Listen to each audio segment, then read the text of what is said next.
Bine ați venit, dragilor din Zodia Pești, oriunde v-ați afla în această lume. Sunt încântată ca de fiecare dată să fim din nou împreună la o nouă lectură pentru ultima perioadă a lunii mai. Mai precis, perioada cuprinsă între 25 31 mai. Așa că, dragilor, toți cei care aveți nu doar soarele, ci și luna, Venus sau poate ascendentul în Zodia Pești, această lectură este de asemenea și pentru voi. Desigur, vă readuc aminte, este totuși o lectură general colectivă. Vă rog să luați decât ceea ce va rezona cu voi. Și înainte de a începe lectura propriu-zisă, vreau să le mulțumesc din suflet tuturor celor care sunteți aici prezenți, ca de fiecare dată și mă susțineți prin intermediul comentariilor frumoase, gesturilor voastre de apreciere și gândurilor voastre bune care se îndreaptă către mine, așa că mii de mulțumiri tuturor.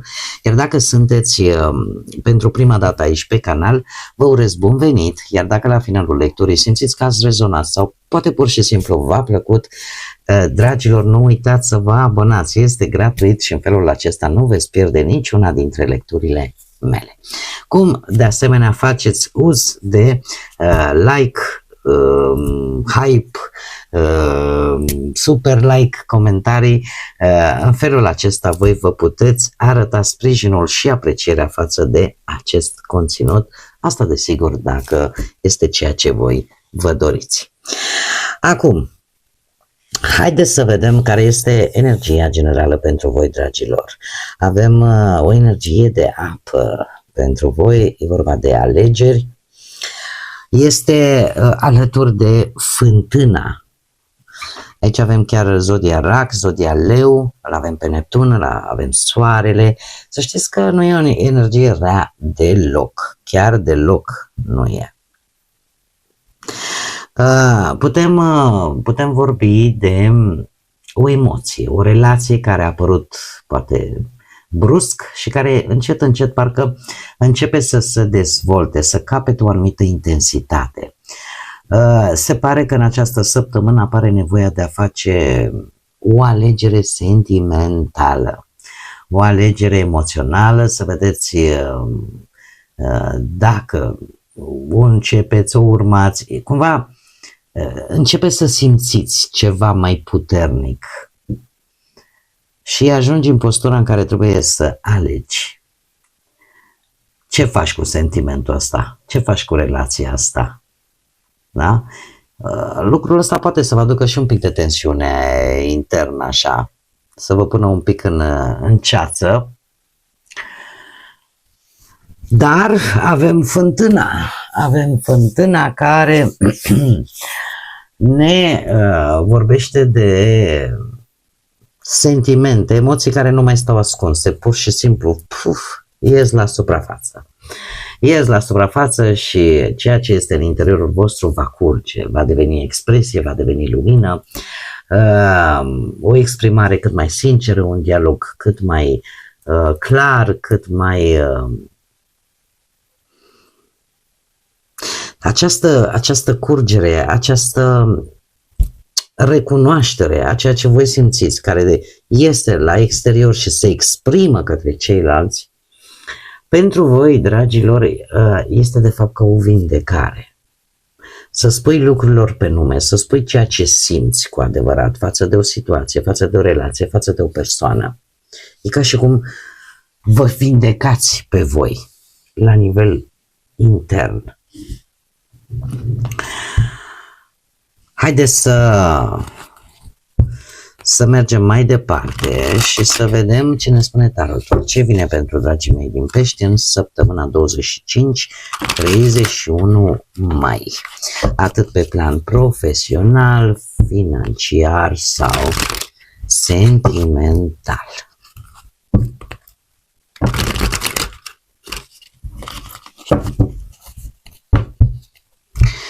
Să vedem.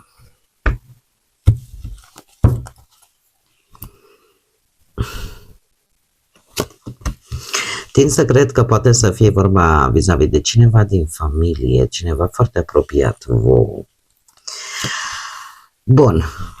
Haideți să vedem, avem nebunul, 4 de cupe, moderația, 3 de monede și surpriza, lucruri importante pe plan profesional și pe relație.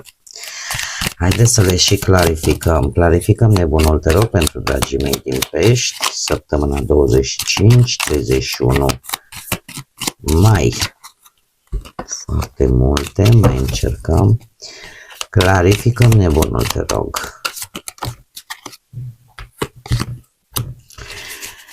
Clarificăm 4 de cupe. Să mai întorci, mă, vreuna? Nu. Clarificăm moderația.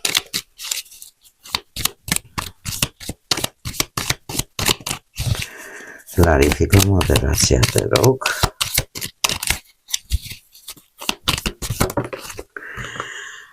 Clarificăm 3 de monede.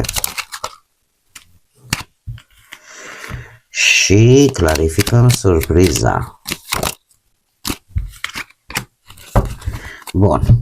Haideți să începem cu începutul, nu? Foarte multe cărți aici, ia să vedem. Un nou început sau, hai să vedem, da.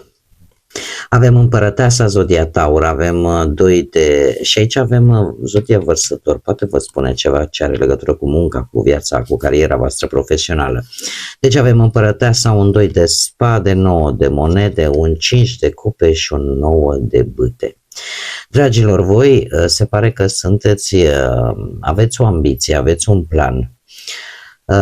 Nu știu, că să avansați, că să terminați un proiect, că tot ce ține de muncă, voi aveți un plan pentru care ați muncit foarte mult. Și cu acest 5 de cupe aș spune că e posibil să fie avut parte și de niște dezamăgiri sau de mici obstacole legate poate de o colaborare, legate de ceva la care cumva nu prea te așteptai să ai parte, din partea unor colegi, din partea unor șefi, din partea unor asociați, colaboratori, doar că se pare că le veți face față. De ce? Pentru că avem acest 9 de monede. Există posibilitatea în care voi să începeți cumva să culegeți niște rezultate. Ori că reușiți să aveți o poziție mai stabilă, ori că vă cresc și voi acolo ceva, să mai pune ceva la salariu.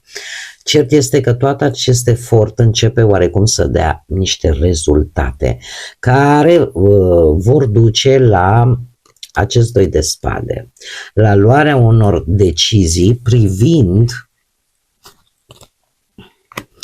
Și aici cred eu că e foarte interesant, privind o anumită valoare. Cred că cineva, nu știu dacă vă cere cineva vreun sprijin, să interveniți poate nu știu, pentru vreun job. Și voi ați cam tot evitat cu 2 ăsta de bâte. V-ați făcut că nu vedeți, ați tot întârziat, ați tot amânat ceva legat de muncă. 2-ul ăsta de spade e o situație în care nu știu dacă e pentru că nu sunteți voi siguri. Dom'le, mă bag, nu mă bag, schimb locul de muncă poate sau nu-l schimb, ce fac? Pentru că ați muncit prea mult aici ca să renunțați la tot. Totuși, să știți că nebunul alături de împărăteasă îmi arată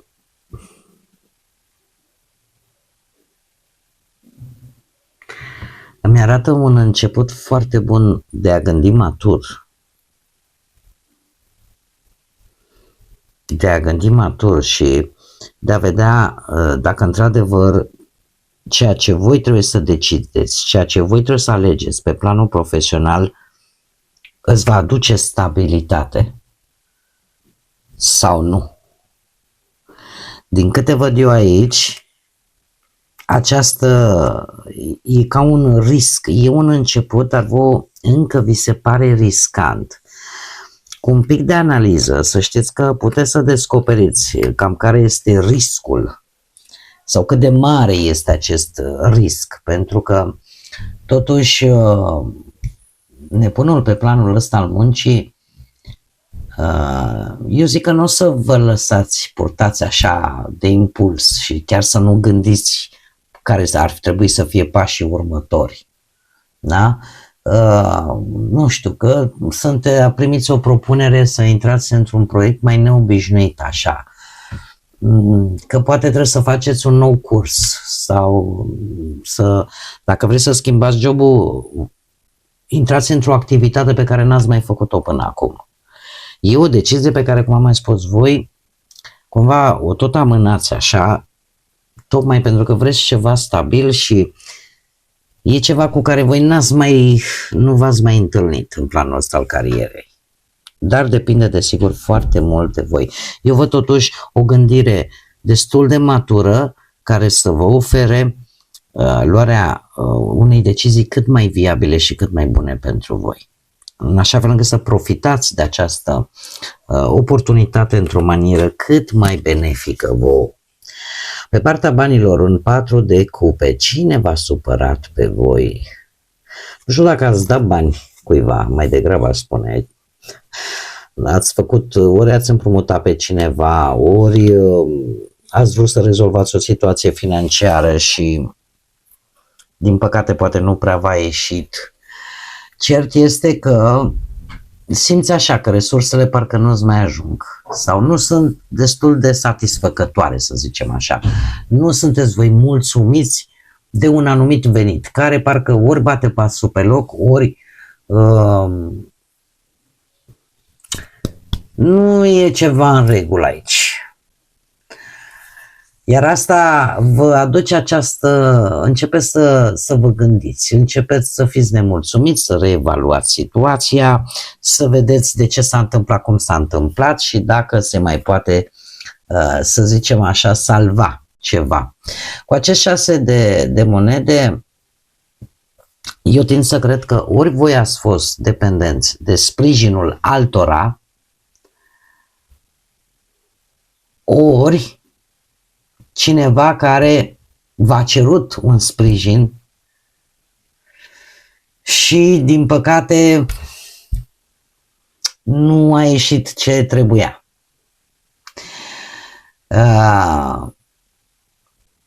Pentru alții, această combinație îmi poate vorbi de ideea de a te baza pe un venit din exterior, fără să prea mult și nu îți faci un plan financiar cât mai solid. Dar lucrul ăsta cumva se termină pentru că văd aici tendința asta, ia să reevaluez o situație, ia să văd cum o pot rezolva.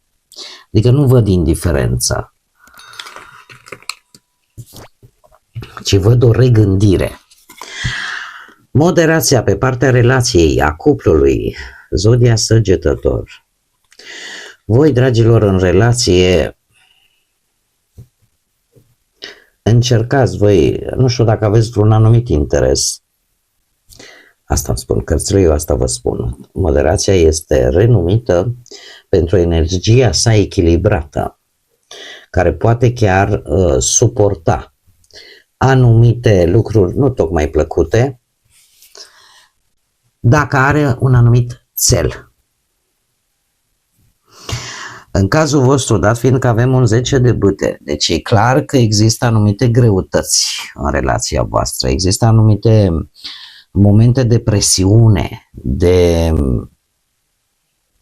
gestionare, ca să zic așa, unor probleme în relație, în cuplu, unde nu e nevoie ca fiecare să-și facă partea lui de treabă, da? Să se împartă, să zicem, sarcinile, în așa fel încât să se mențină această armonie în cuplu. La voi, nu știu dacă o faceți voi, dacă aveți și vreun ascendent în Săgetător sau o face perechea voastră. Din două, una. Cineva aici, cu această energie a moderației, încearcă să țină lucrurile sub control, motivat de ceva anume. Acum, poate să fie, domne, motivat pentru că îl iubește pe celălalt. Poate să fie motivat pentru că știe că fără o să fie cam complicat. Adică aici sunt o multitudine de factori, fiecare adaptează în funcție de situația sa. Dacă vă regăsiți cu acest tip de mesaj, cert este că este cineva care încearcă să mențină armonia, încearcă să mențină echilibru în relație, încearcă să poartă acele discuții calme, chiar e posibil ori voi, ori perechea voastră să încerce și până la urmă acceptarea unui compromis, doar ca relația să funcționeze. Dar acum, cum am mai spus, depinde de voi, unde vă încadrați și cât de bine vă încadrați. Cei care sunteți singuri, avem un 3 de monede provocat de un rege de bâte, de justiție și de un 7 de spade. Dragilor, cum ajungeți voi la acest 3 de monede? Păi avem aici energii de foc, berbec, leu, săgetător. Avem justiția, avem decizii corecte vis-a-vis de un 7 de spade. Acest 7 de spade îmi vorbește de o situație sau o persoană în care poate voi n-ați văzut exact tot adevărul, nu a fost foarte transparentă sau foarte sinceră cu voi și e posibil ori să vă fi creat niște așteptări total nerealiste, ori pur și simplu să vă fi dezamăgit posibil. Acum, cu justiția, avem zodia balanță, avem pe lângă zodii de foc. Balanța în această situație îmi poate vorbi de ideea de... Și dacă nu e cumva cineva din trecutul vostru. Și parcă poate o relație din trecut și faptul că și lecțiile cu care a venit această relație. Poate că voi în sfârșit veți înțelege de ce nu a funcționat respectiva relație. Care este lecția pe care ați deprins-o? Aici, după toată această analiză, am un rege de bâte, o energie care te va poate coopta ca într-o echipă așa. Este o energie foarte... Și dacă nu, o să vă dea poate și vreo întâlnire.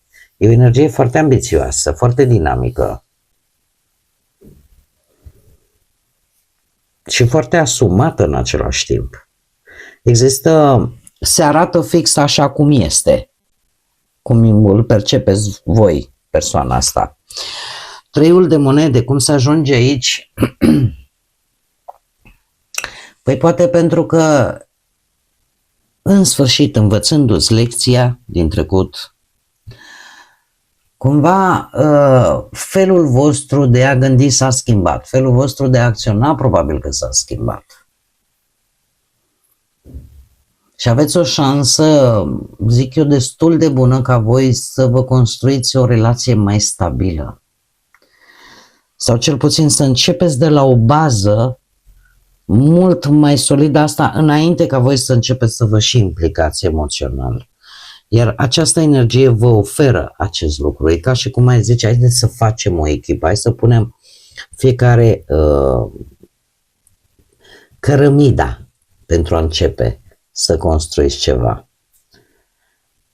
Pentru că nu ai cupe. De moment nu văd o implicare sentimentală, dar văd un început. Prin învățarea unor lecții importante. Surpriza săptămânii vine cu un 4 de monede. Sunt destui. Se repetă încă o dată cifra 4. Nevoia asta de stabilitate. La voi, dragilor, surpriza săptămânii, cum am mai spus, vine cu acest 4 de monede. obținerea unei stabilități financiare în primă fază, provocată de un paș de monede și de un 6 de spade. Nu știu, zodii de pământ în tot cazul, Taur, Fecioară sau Capricorn. O altă variantă ar mai putea fi faptul că voi vă țineți poate prea strânși de o anumită situație din teamă, să spunem așa, de a nu pierde ceva. Dar apare cu pajul de monede această șansă nouă sau o nouă abordare, să-i spunem așa. Iar lucrul ăsta, ieșirea asta din starea asta de blocaj vă poate ajuta nu neapărat să vă rupeți brusc de ceva sau să acceptați brusc ceva, ci mai degrabă de a trece într-o manieră cât mai lentă dintr-o zonă de control absolut sau de teamă într-o zonă un pic mai stabilă, mai sănătoasă. E ca și cum ai zice, nu mai poți rămâne blocat în aceeași poziție, în aceeași mentalitate, apare o șansă mică de a ieși cumva din această stagnare. Asta poate să se aplice pe orice domeniu al vieții. Haideți să vedem care este mesajul pentru voi, mesajul îngerilor pentru dragii mei din pe săptămâna 25-31 mai. Și îl avem pe Elemiah. Azi este o zi a descoperirilor. Privește afară pentru ceva nou de învățat. Este un îndemn, de fapt, pentru această nouă săptămână de mai, în care bine ar fi să căutați informații. Pentru că e posibil să descoperiți ceva interesant și spre folosul vostru. Este din cărți, mai ales din cărți.